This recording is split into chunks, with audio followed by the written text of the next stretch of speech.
have a green eyes and red hair, and she thought to possibly maybe get a hatchet to be hung, but anyway, she received so many years of prison, and finally, I read in Chicago Tribune, she committed suicide.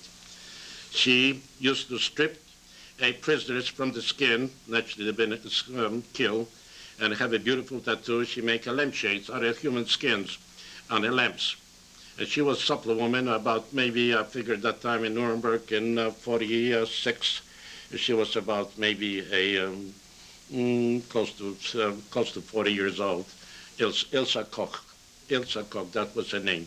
So finally I ran because I heard story about a baronet of nationality who have a tattoo. I never had a tattoo on me, and of course I don't intend to be captured and be somebody making tattoo out of my skin. But there were prisoners who've been killed, and lampshades were made out of the skin for captors' desire. Towards the end of the war, did you or your unit see a liberated prison camp?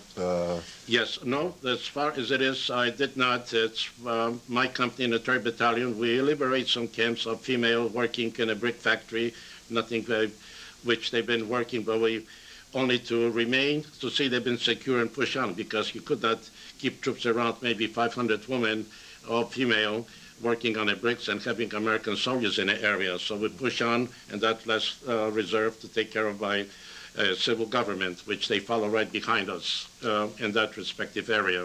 Did you stay long with the 1st Division during the occupation after the war? Oh, yes, sir. I remained with the 26th Infantry, and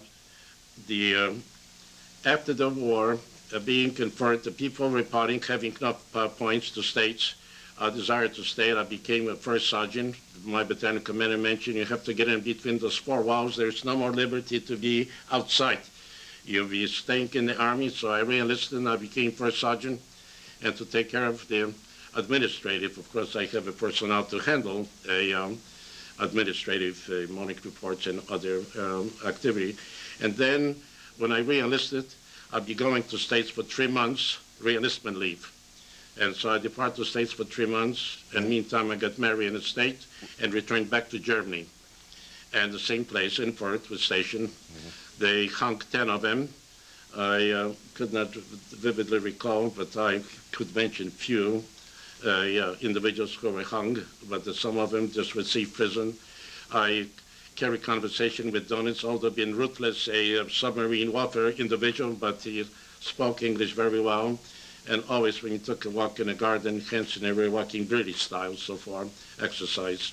It was an impressive individual to me, and knowing of his background of controlling Wolfpack submarines in the Atlantic and other area individual. So I returned back to Germany, and I remained till in Germany we undergo training, revisions. All people departed. We have a few veterans in a division. I would say about 60 of us throughout the various units who stay, professionally speaking, career soldiers, officers, and non-commissioned officers. Also, we make a trip one time in 1953. We make a trip with all those veterans, with General Mason, who was the chief of staff during World War II, to Omaha Beach. And we traveled the route of the 1st Division with hundreds of pounds of maps, up to 50 area to cover, and visit all this area and sectors of the entire division, all the way to Germany. And we not go any further and then we returned back to our area which we occupy in Bamberg, Schaffensburg, Schweinfurt, and all this area by division elements. And I finally remain in Europe, and the days approaching. In 1955, the division will be rotating, calling a gyroscope, will be replaced from Germany back to States by another division. And so all the Germans really, they just becoming in love with the 1st Division because, I mean, generosity and likewise income for the local populace, so for an acquaintance. Many Germans, young ladies, became brides of the American soldiers, particularly non-commissioned officers, likewise officers, and returned to States. And there'd be no outfits coming in. The word came in that the 10th Mountain Division will replace the 1st Division. So the elements from 10th Mountain Division arrive as advanced detail in the various regiment and division headquarters to to occupy the position of the 1st Division, a base camp, likewise territory of alerts, and likewise the combat position in a general area. 1618 departed, 26th Infantry, my battalion closed out late in November, so I arrived in the States December 1955. Prior departure from Germany, many soldiers who've been in the Army, the word came, we'd be going to California, Fort Hood, California. Morale was good so far. They changed, the 1st Division would go to Fort Riley, Kansas. Ooh, going that place. No, I'm not going. I'm get out of the Army. I was just thinking, what happened? I've never been in Kansas, except I was on the East Coast when I joined the Army and I returned from Europe. So what's wrong with Kansas? When I finally arrived on that memorable day, the snow was going horizontal, must have been 50 below zero. It was coming on a troop train because the family arrived by air back to the States and so forth. Some of them, my family arrived and remained in New Jersey until I had the quarters available. But anyway, on and off, we remained at Fort Riley. I was stationed at Fort Riley almost 10 years because we arrived 55. We gyroscoped to Germany to change position with the A Division. The units from A Division come to Fort Riley, we go to A Division. And that time, we were changed from a triangle division to pentomic elements, 5 battle groups to give a birth, and so forth. New elements arrived in the division structure. So the Army started changing. New uniform came to get the dress blue. So far we have the gray. Instead of the pinks and greens. Pink and greens and Eisenhower jacket, we came to other one. Matter of fact, at Fort Riley, we even wear shorts. I was dressed up one time in the shorts, walk around. I hear the whistle about, I came, told my colonel, I said, we had to change that uniform. That's for me to walk around now. The stockings to your knees, so far, walk around. Well, anyway, it was comfortable for a while, but we terminate that attire. And so we remained in Germany until 1962, and again, changes taking place. The elements, the 26th Infantry be going to Fort Benning. And so for when I arrived at Fort Riley from the 26th Infantry, and I assumed command of the 5th Infantry for a while, which later became 2nd Battle Group, 26th Infantry. I flew to Benning to get the colors over there, bring back, and carry the tradition of the 26th Infantry. So the elements, the 5th, 1st Battle Group, 5th Infantry becoming 2nd Battle Group, 26th Infantry. And likewise, the changes except the 1st Battle Group, 1618 remain, and then eliminate the 2nd Infantry elements. So being in the battle groups, we arrived in Germany to A Division, and from there when they returned to States, then again Army changing in 64 to car system, battalion size. So we became in 1st Battalion, 26th Infantry mechanized. And again going to Germany, the 2nd Battle Group, 26th Infantry, we went to Berlin, and we spent 3 months in Waldflecken and 3 months in Berlin. I became ill, and I have a lower lumbar disc surgery, so forth, so I was sort of crippled upon return to States, and I flew to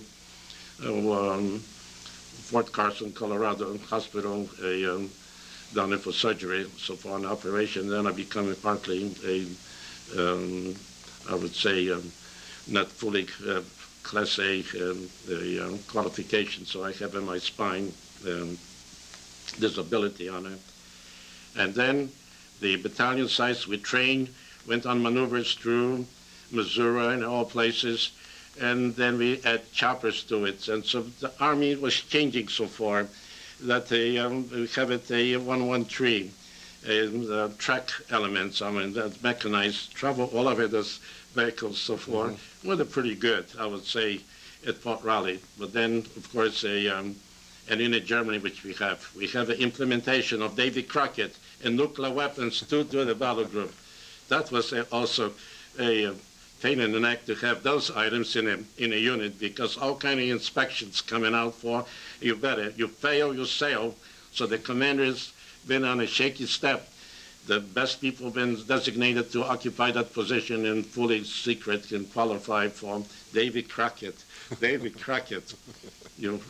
After you fly, you follow to find the rat of it. That was supposed to be. I'm sure you're aware of it. For those who don't remember, it was like a big boxing glove on the end of the tube.